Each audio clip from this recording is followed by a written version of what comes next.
Okay guys, stock 352 4-barrel NP 35 series transmission, granny low.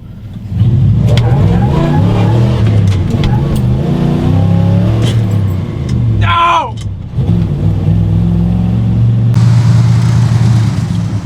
Er det til YouTube eller? Ja, det er til YouTube!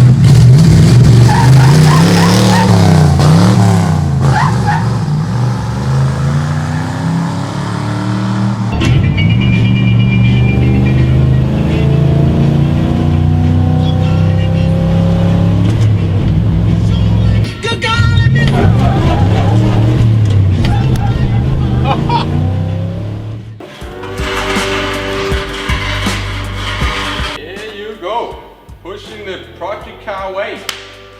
Then it can sit for 3 more years in jack stands. Gotcha! We're gonna build this thing. That's the plan at least. Let's see what's gonna happen, okay?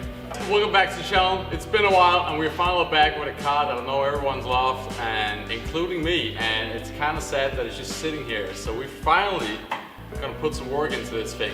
We got a 350 small block we're gonna build for it. Actually it's a 362, but we'll get into that in probably next video maybe, I don't know.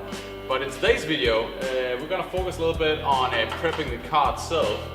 We're gonna remove the old exhaust system. We're gonna do some engine mount stuff, because before it had a Pontiac 350 in it, which apparently the mount sits like 2 inches higher on the frame and stuff, so we've gotta get into that. We also putting in a new steering box finally, so we can get some quick ratio action.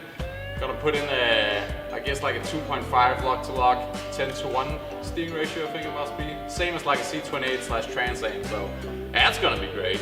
And then, the biggest thing of all, as you guys saw last time I updated on this video and we pulled the engine and stuff, we are gonna put a Muncie M24 speed in it with a Hurst super shifter and a beefy McLeod clutch with an American powertrain hydraulic clutch kit or whatever, throwout bearing kit. Is that what would you call that? I don't know. It's a hydraulic clutch.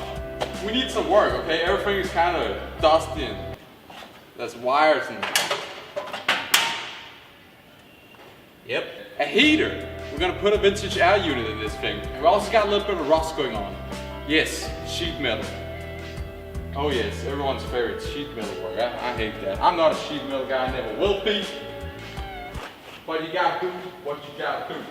And this was completely, I could put like a fist through this area right here. And then we also had some surface rust down here, of course, that are painted. And then I also put in a patch right here that we still have to trim down. You can see it's like. So on this side it's pretty easy. We're gonna grind it down and then we're gonna get some paint on it. This car is and never will be a show car. So I'm just gonna blend it in with some cheap auto store paint and some clear coat and then call it a day. And then in 5 years we would start to get some surface rust again. I can grind it down, shoot another layer, and then we got 4-5 years more, you know. So that's how this car's built. And then of course over here we got the transmission parts laying. This whole box is just like shift stop. Over here, her super shifter. We just gotta fix the 1st and 4th gear linkage arm right here. It's still there. I think somebody just cut it. And then of course in the back we got the heads for the new engine with a 1.65 comp cams, fully roller tips. Just some stock 882 heads, but they are pretty darn good ported for the last owner or whatever. But we'll get into that engine in the next video. And of course, yeah, need help, call police. In other words, if anyone want to join me and come and help me do this thing, feel free to. Sometimes you need some motivation, you know, so come along if you want to waste some afternoons. Oh yeah, also the Ford, it's still doing mint after the trip to Sweden. Got a new Holley carburetor on it, adjusted the timing so it was actually set properly. Apparently we were so tired that we set it 5 degrees after top dead center. Now it has, I actually think 17 before top dead center, but it runs freaking mint. It doesn't have that much vacuum advance, so it kind of needs a lot of initial water to work. Also, not the highest compression. It's a 352 out of 64 Galaxy with like maybe a 9-to-1, probably lower than that. But she's mint. Besides, it used a lot of oil. Go back and watch the video where I built this engine and you will know why. Also the Ranger. There's a new engine in it. Brakes and suspension are done. And we're probably looking at like a week or maybe max 2 weeks if I have to wait on parts and stuff. Then we're gonna take this thing for a test drive. There, of course, gonna be a video on that. I have documented most of the stuff, putting the engine in and stuff. Of course, this is the engine from my old truck, but there was still some stuff going on with pulling pilot bearings and doing all kinds of small stuff when you don't have the correct tools, by the way. Anyway, I think you guys are caught up. Let's jump into the Firebird project. The Stan's Aim, the Driftbird, the Slatteroony. So I'm pretty happy with this. Also, you can see where I grinded up into the gray color, whatever. You can see it's like high and low spots everywhere, like small dots, whatever. That's because the clear coat is so orange peely that even though you grind the top, you don't get into like the pores or whatever. All day, another dollar, you already know. So today's build. That was a hitter. So I want to show you guys real quick. Yesterday, where this video started, I got done with the rust on the side. You guys see that? That's perfect. It's minty. If you look really careful, you can see the high spot I was showing you guys with the weld, right? But I mean, just imagine this real quick. Standing at a car show, the car's kind of dusty and dirty because I drove it. You cannot see that. You all know, you get into a project, you start getting parts, buying parts and stuff. And the best place to start that stuff is in the car. God dang it, we gotta empty all this stuff out again, at least up here in the front. Because I'm starting to work on having free pedal steel over here.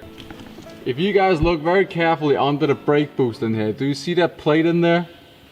This plate? Where there's like 2 bolts in. That's where this thing gonna mount. We're gonna remove the plate and then drill 4 holes. And of course we can adjust the angle here depending on the angle on this rod going into the pedal and stuff. There's a little bit of play and everything that you can adjust and stuff. It's a real nice kit. It comes with all the hardware and stuff. But basically we're gonna hang, so I'm gonna hang the pedals in there and then we're gonna remove the plate and try to jam this thing somewhere along the lines in here. Over here, it's been 3 years since I done all the frame. Took the frame out, sandblasted, grinded all undercarriage and firewall and stuff down and painted. So I'm gonna touch up some things over here. I'm gonna remove the big round hole, the big square hole, flatten everything out, give it a new coat of nice black paint, and already got the plate that goes right there, just like that. Sap, sap, sap. So on the other side here, we are working on the heater core installation. This is a vintage air unit that's like $200 and everything, literally everything except heater hoses is included in this. I mean, you even got this cool little panel to control everything, so that's real nice. And everything is already wired, everything is just ready. We just have to mount this box. On the other side, over here, I got the rust cut out, grinded down everything. Also went through the whole inside. That's like it up here. There's this access hole, vent hole, whatever. So I was bearing my arm around in here for like an hour to get all the rust and inside out of there with a vacuum cleaner and the blasting air in there and stuff. So everything is sealed and rust sealed in there. And then I got this little patch panel right here. Boom, there you go. It actually fits perfect. So yeah. I'm gonna weld that in real quick and then shoot it with like primer and stuff and let it cure for tomorrow. And then we're gonna come back tomorrow with filler and do the same stuff as we did on the other side and just like smoothen that in. What we're gonna do now is remove the master cylinder and the brake booster so we can gain access to work with the hydraulic clutch or whatever. Mount the pedals up and stuff like that. Because when that's done, pretty much everything else we have to do is just put the reservoir somewhere and run a line down to the throwout bearing. And then we also have to shims out the throwout bearing. That's pretty easy, and of course throw a... So, let's start by removing the old brake pedal. Where is that? It's up here, okay. 9/16s, I guess, I don't know. Guess we're gonna have to fight this one. Oh, there you go. By the way, if you're ever wondering how I drove my car, see how worn it is on this side? I was heel toeing the automatic, you know what I mean? This 1 foot, no, I did not. I don't know why, I just pressed there always and then this started going off. Anywho, let's get the other pedals in. Well, got the 2 pedals in. I just have them loose in here right now, because we maybe have to take them out again, you know.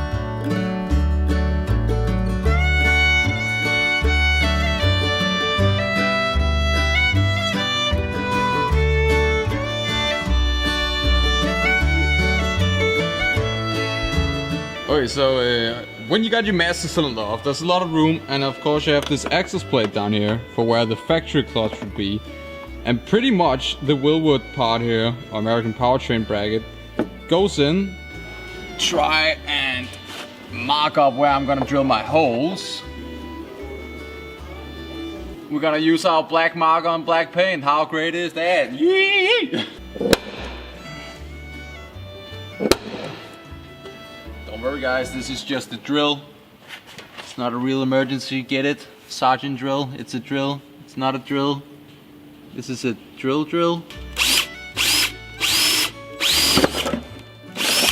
Jesus Christ, that's a good drill. There you go guys. So, I don't know if you guys can see it, but a lot of spots are grinded down. Gave it some rust converter right now. Gonna let that dry. Also in here, and also the door crevice in there or whatever. So next step, firewall I think. So I already have a patch panel for the big square, and then we're gonna make one quick for the big circle.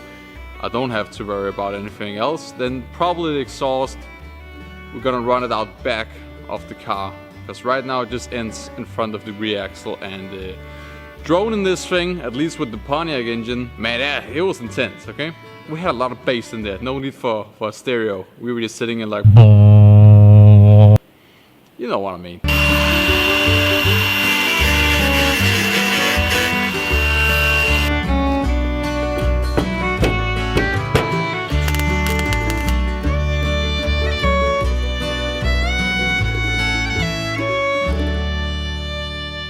New day, we're still going at it, and your boy looking fresh with the new cut, you feel me? Firewall is almost done. I think I need like 4 small holes and then it's done, but got the main heater box hole, whatever, masked off, and also the one for the blower motor.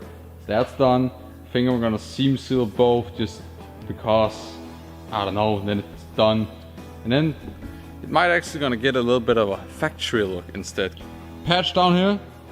It's primed, and it's burned in there, so all we gotta do there is get the old mud out, you know what I mean? The body filler, the Bondo, the muscle car mud, the shape up the quarter panel. So yeah, that's done. And of course, yeah, I need the hole where the ground is mounted right now, plus 2 small holes there.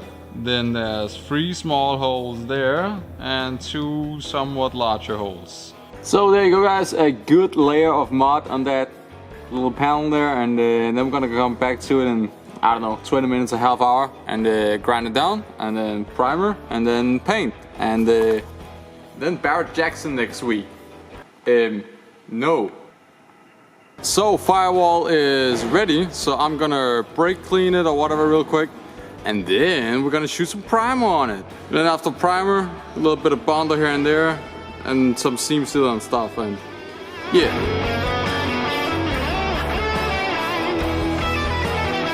So I just seam sealed, and on this piece over here I masked it off, so you guys just gonna get the satisfaction of me unmasking it. Look how nice that is. You're beautiful, and it's seam sealed. Yeah, baby. Okay, I kind of fucked up there. I'm sorry, my bad. Maybe I can still remove that. And there you go. Now I got oil on the primer, so the next layer of paint won't stick. That's great. And the tape is also pulling the wet primer off. Maybe I should have waited till the primer actually dried. I don't know, okay? I'm not a body worker. It's the simple things that get you, huh? Maybe this is a little bit too crisp, you know what I mean?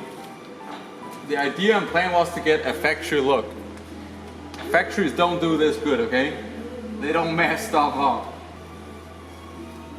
I guess you won't notice as soon as a black layer of paint comes over this, then everything's just gonna be black.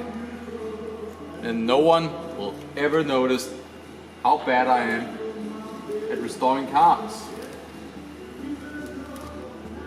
There you go, look at that. Also, the patch over here did the same thing. And all this waves over here, because I had a little bit too much fun with the spinning wheel of death with the flappy disc on. We're just gonna give like a very thin coat of Bondo, honestly. Also stuff like this, and that, and that. Also real quick, the frame, I think I'm gonna go over it real quick again with my DA sand over it, just scratch up the surface a little bit, and then give it another coat of paint. So there you go, the only thing Firewall needs now is some paint. So I ran out of Bondo, and the patch that I did down here. So if you guys look closely, there's like a low spot right there. And right there, and then we just worn through to a high spot right there, middle or whatever. But actually when you touch it, it is completely smooth. But we just need some Bondo here and right here. But unfortunately I ran out using the last bit on the Firewall, so just gonna grab a can tomorrow. And we also got some black enamel into the wheel wells here on the leaf springs and the drums and stuff, just to, you know, protect it a little bit. Oh yeah, also steering box came in. So this is a real cheap $210 steering gear from Rock Auto or whatever. I think it's from Cardone or something. Is that the company? Cardone? Cardone? Card One? I don't know. I'll put it on the screen here. Anyway, so this is a 10-to-1 ratio box, and honestly, this box has a tighter steering ratio than any Borgerson or, you know, aftermarket steering gear you can buy, at least from what I could see on some racing stuff. And it's only 200 bucks. So I'm gonna end the video off, guys, here. Thank you guys for watching. Don't forget to leave a like and subscribe down below, and comment if there's anything special you want to see or that you want me to cover through this build, like any specifics about maybe the 4-speed swap and stuff like that. But appreciate all watching, and more videos coming very soon, very quickly, and hopefully soon some content driving this thing too. I'm gonna try to get a lot of content out there with like driving, drifting, and adventures and road trips and all that, because I really miss doing that like I did like 2-ish years ago with the car. So we're definitely gonna do that again. So stay tuned, and thank you again for watching. I appreciate it.